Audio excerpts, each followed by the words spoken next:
మేము ఇవాళ BRS party తరఫున ఈ రాష్ట్ర ప్రభుత్వాన్ని కేంద్ర ప్రభుత్వాన్ని సూటిగా అడుగుతున్నాం. 10 ఏళ్లు కేసీఆర్ గారి ప్రభుత్వం ఉన్నప్పుడు ఏ ఒక్క రోజు కూడా ఎరువులకు సంబంధించి రైతులకు ఈ రకమైన అవస్థ రాలేదు. ఈ రకంగా లైన్లలో నిలబడే అరాచక పరిస్థితి రాలేదు. మరి ఎందుకు ఈ రోజు కాంగ్రెస్ ప్రభుత్వం రాగానే తిరిగి ఆనాటి రోజులు మళ్లీ చెప్పులు లైన్ లో పెట్టి ఆధార్ కార్డులు లైన్ లో పెట్టి ఎరువుల కోసం లైన్లు కట్టి వర్షంలో పండుగ రోజు కూడా తడిచిపోయే పరిస్థితి ఎందుకు వచ్చింది? దీనికి కారణం ఎవరు? కాంగ్రెస్ ప్రభుత్వం చెప్పాలని చెప్పి మేము డిమాండ్ చేస్తున్నాం. తూతూ మంత్రంగా 4 రోజులు అసెంబ్లీ నడపడం కాదు, 15 రోజులు అసెంబ్లీ నడపాలి.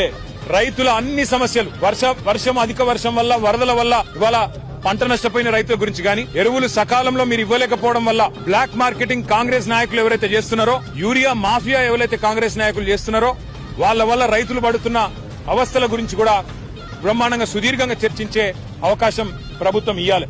దాంతో పాటు ఇవాళ రాష్ట్ర వ్యాప్తంగా నెలకొని ఉన్న వ్యవసాయ సంక్షోభం మీద కూడా మాట్లాడే అవకాశం ఇవ్వాలి. చర్చ ఖచ్చితంగా పెట్టాలి.